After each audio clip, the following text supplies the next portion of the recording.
Hi, I'm Alexandra. I'm the maker behind Dyeing to Knit. I'm going to show you a quick video on the process behind dyeing yarn. So the first thing I have here is 3 skeins of yarn, and I've got them on shower hooks so it's easy to grab.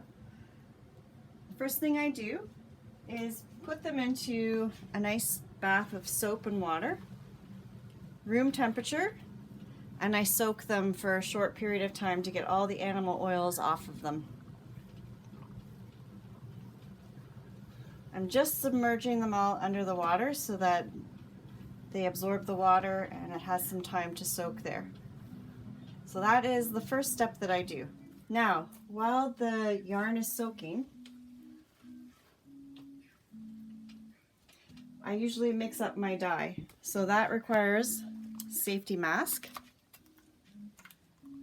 because when the dye is in powdered form, it is like toxic to your lungs. So you need to wear a mask.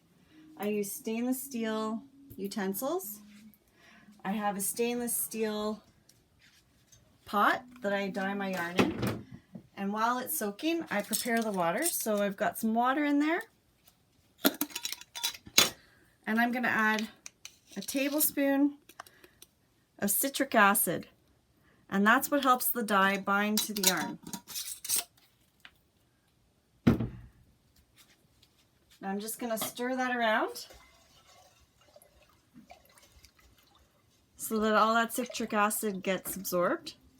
You can also use vinegar, but I prefer citric acid so you don't get that vinegary smell. Now I'm just going to pause there while I go and boil some water. Okay, so I'm going to mix up the dye. First thing I do is spray some water so that any of the loose particles goes on this paper towel.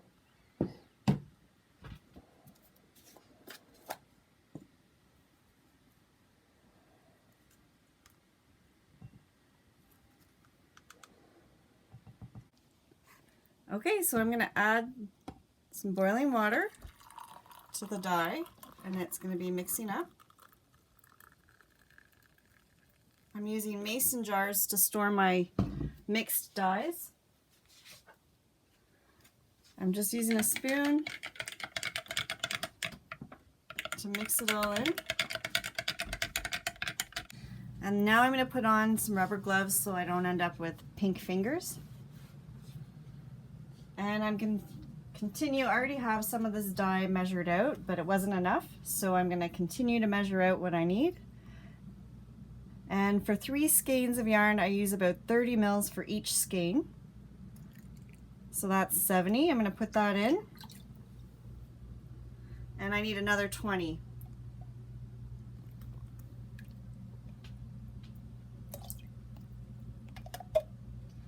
Just going to put my dye back down, and then I'm just going to rinse out my container in the water.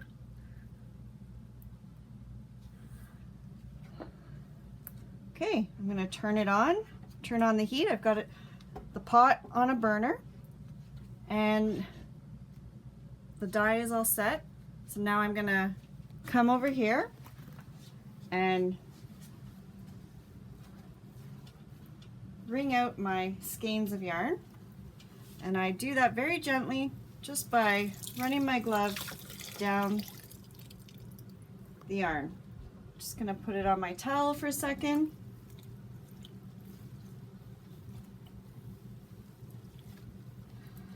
And the second skein.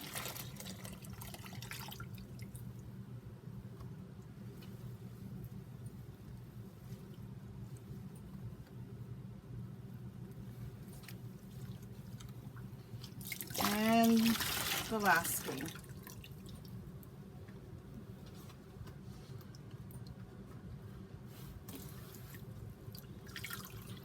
And I save this water for later so that I can rinse my skeins in it after. So I'm going to bring it over here to my pot. And I should say, the more water you have in your pot, the more the dye will be dispersed on the fiber. The less water, the more it will be concentrated in certain areas. And as the dye heats up, it will bind to the fiber a lot quicker. So this is cold water that I have in there. I've turned the burner on, but it hasn't heated up yet. So you're gonna see the process of dipping the yarn in the dye. And you'll see it's already striking and hitting the fiber. I lift it out and I just make sure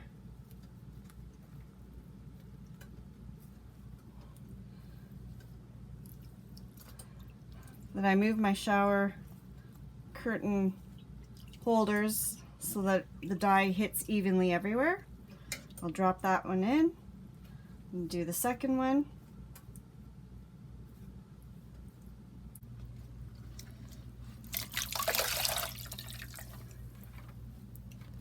And as you can see, I usually do between, depending on the size of my pot, 3 to 5 skeins at a time. So it really is a small batch hand-dyed yarn.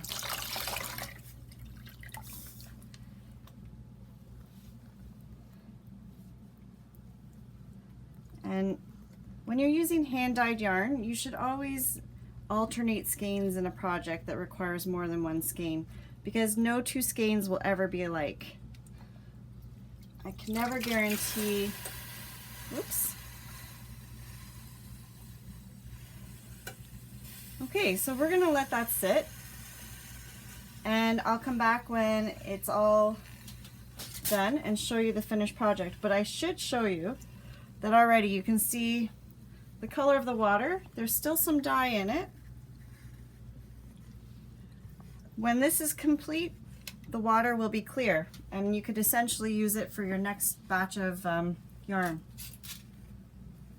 Just gonna tuck these in, make sure they're spread around, and we'll wait for that to heat up. So I thought while the yarn was actually cooking there, I would show you what I do after I've dyed yarn, rinsed it, and now I put it into this is a different skein of yarn, but I'm going to show you that I put it into this spin dryer here. And what that does is gets out all the excess water and allows me to speed up my production a bit, so I don't have to wait for yarn to dry, because even when I wring it out, I can't get all the water out. So I've put them evenly in there, and now just putting this little protector over top, putting the lid on, and I'm gonna grab a bucket. So I'm just putting this bucket underneath the nozzle there, and you'll see I'm just gonna turn this on.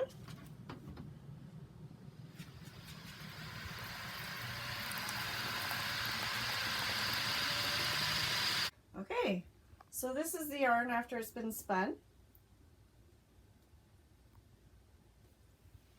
It doesn't usually get tangled, and it's practically almost dry. There we go. And now I just put it back on my shower hooks, and I would hang it outside to dry, or down here in my dye studio, depending on what the weather is like. Okay, so this has come to a nice low simmer. I don't usually boil it because that can felt the yarn. We just have a low simmer. The dye is all absorbed. So now I'm going to take this off the heat, and I let it cool overnight. So that the water can come back to room temperature, and then I'll rinse that in the morning and put it in my spin dryer and then hang it to dry.